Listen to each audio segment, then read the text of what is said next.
What's up, everybody? It's your boy Rip back with part 2 of Ask Rip Anything. Last week I did part 1 where I answered your questions, and now we're diving into part 2. So let's get into them right away. First question: where do you get your motivation, creativity for writing new lyrics for your songs? I think I get my motivation, creativity from the same exact place that all artists get theirs from. I believe pain. Pain is really what drives me and motivates me to write lyrics and put out albums. So every album that I've ever put out came from a very painful point in my life.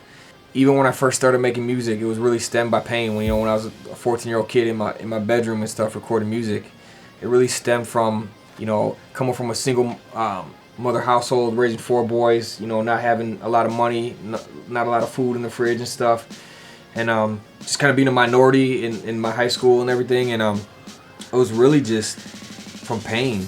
And a lot of my albums I put out were after like breakups, or they were from points in my life that were really, really painful. So that's definitely where I get a lot of my creativity and motivation from, is pain. Who's my biggest supporter? Jesus. At this point, I think my biggest earthly supporter would be I would still have to say my dad.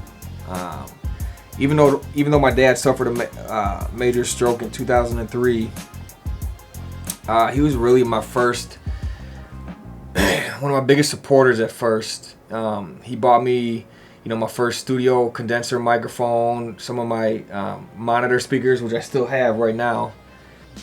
And he had a stroke in 2003, and it was kind of hard losing him as a supporter because it really disabled him, to the point where he's codependent now.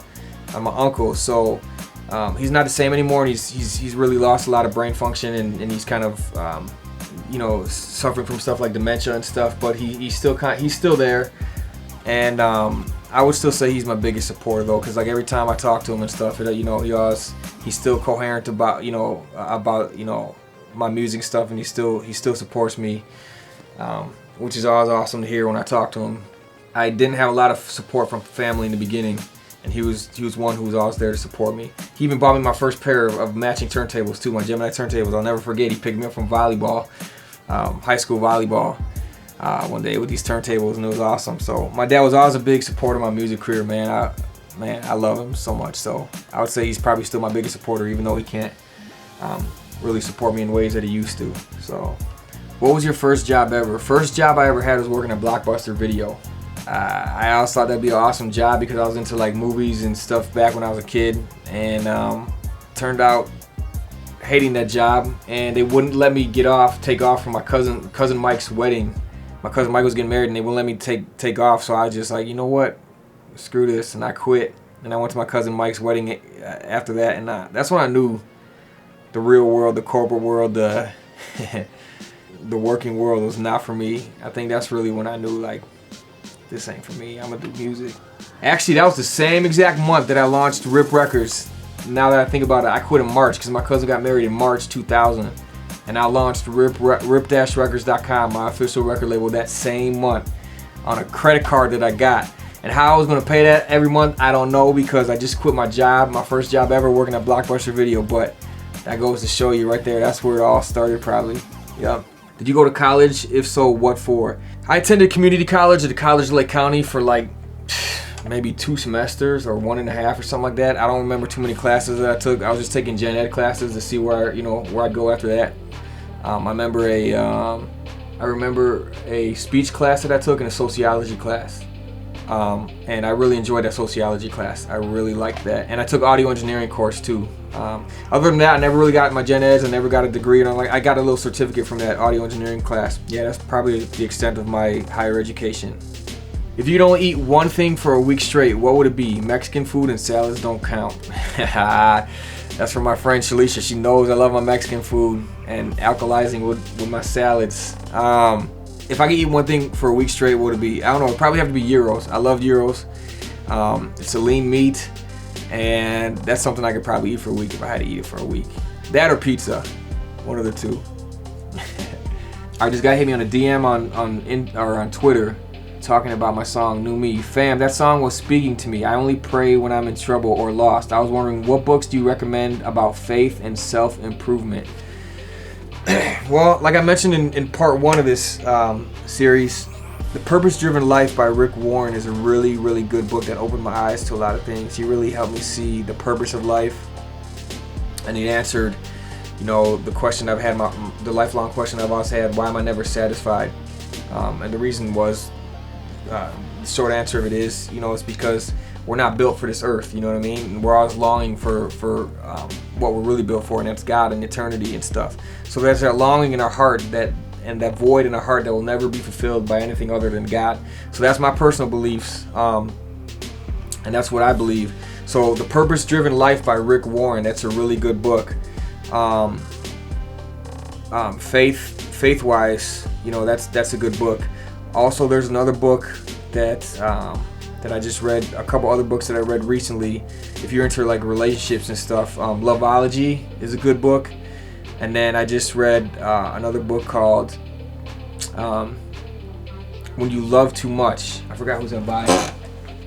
When You Love Too Much by Stephen Arterburn. That was a good book. That was a real eye-opening book. It's about addictions and stuff, and people addictions. There's 3 major people addictions. People who are addicted to romance, people addicted to relationships, and people addicted to sex. And it really opens your eyes to both the addicts and the people from on the outside, looking in, who are living with or dating or engaged to or married to or dealing with or have addicts in their family. It's a really eye-opening book. It's a good one for people to read. As far as self-improvement, you're a male. I would highly, highly recommend a book, The Way of the Superior Man by David Deida. Really good book. Teaches you about being centered, pursuing your mission in life. And it's just a really good book that has a lot of things that will really guide you as far as being a man, a self-centered man, and helping you improve in that aspect of things. I really recommend that book to every man to read that book. There's a lot of books I've read over the years. I mean, it really depends on what you want to do. But you asked about, faith and self-improvement. So I would definitely recommend The Purpose-Driven Life by Rick Warren as far as faith. And then self-improvement, start with David Deida's The Way of the Superior Man. Really good book. After you read those, if you have any other questions you'd like to know any other books, I'd be happy to share some more with you. I mean, I got plenty to really share, but those would probably be my top ones. And if you're looking to succeed in your love life and self-improve your love life, definitely read The 5 Love Languages by Dr. Gary Chapman. I mentioned that in part 1 of the series too, so that's one that I would really recommend as well. All right, this is from John DeHaven. He said I can use his name. He says, "Yo, bro, could you drop me a big favor? Please pray for my family. We have been struggling for some time with finances, and if you have any words of encouragement, feel free to use my name, tag me in anything you want. Also, it would be cool to become friends and keep in touch. If you want my cell phone number, it's da-da-da-da-da. Hit me up sometime, bro. Again, can't wait to hear the new album." So this dude reached out to me on Facebook, on a Facebook message. The minute I got this, I actually stopped and said a prayer for him, because I know what it's like. So my advice to you is, you ask if I have any words of encouragement. My words of encouragement are, keep your faith in God more than anything. This dude is a man of faith as well. I know what it's like. Let me first start out by saying that. I know what you're going through. I know what it's like.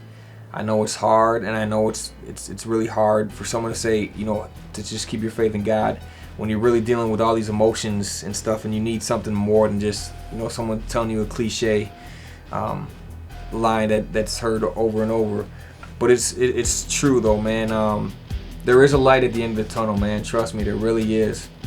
I went through a really dark period in my life in 2004. Really, really dark.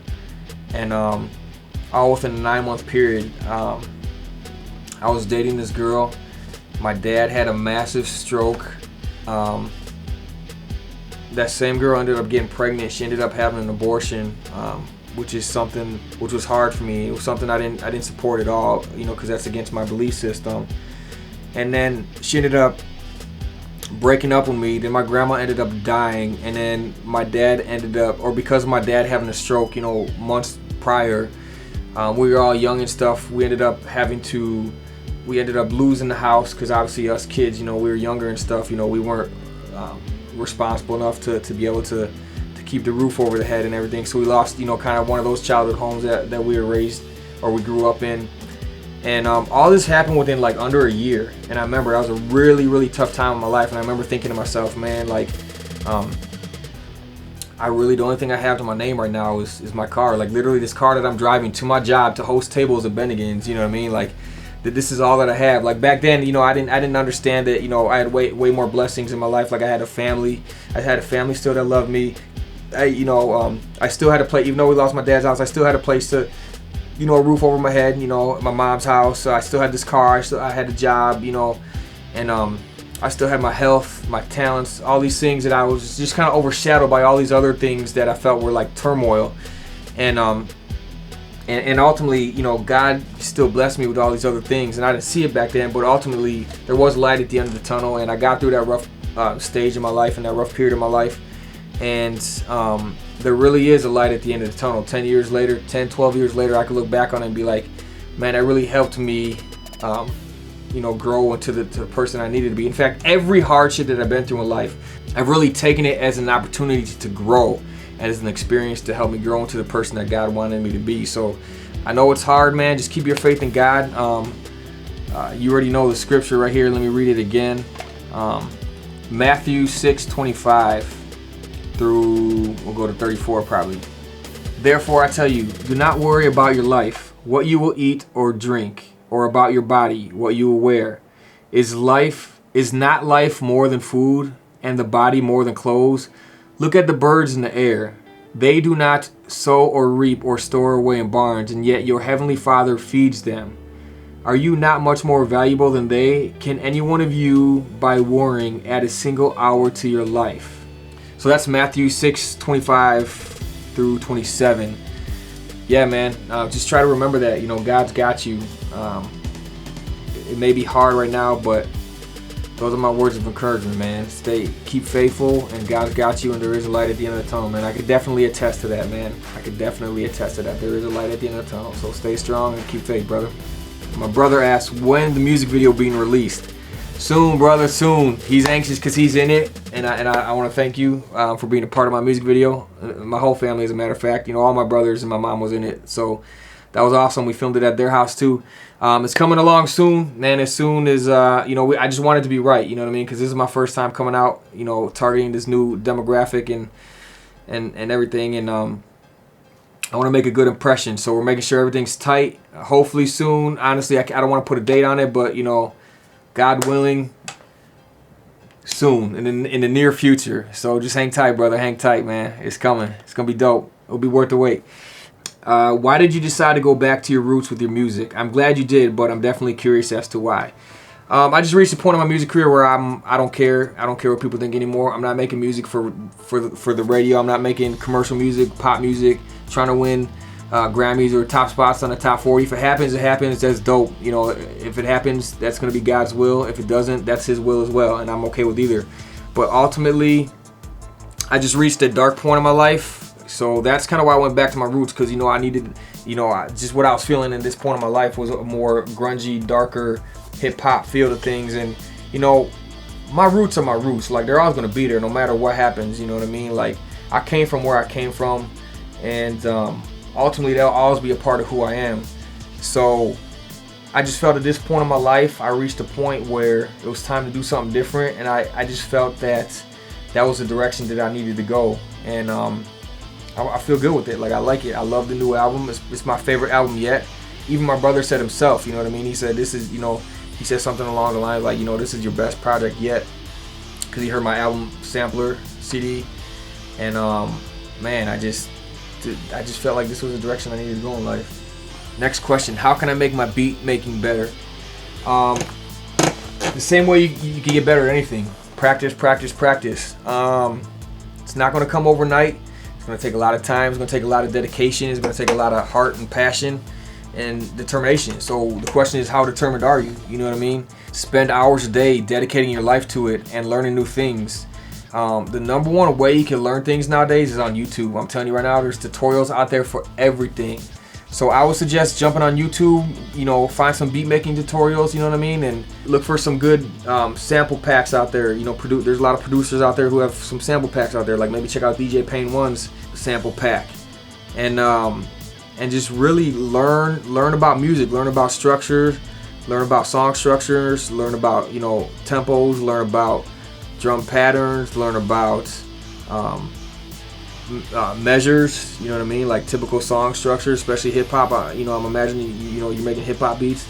You know, learn the traditional 16 bar verse, 8 bar chorus, 16 bar verse, 8 bar chorus, maybe a 4 8 bar bridge, and then another 4 8 bar verse 3, and then you know, an outro chorus. You know, learn beat structure. But I'm telling you right now, YouTube is gonna be your number one source for anything, man. You can learn anything on YouTube.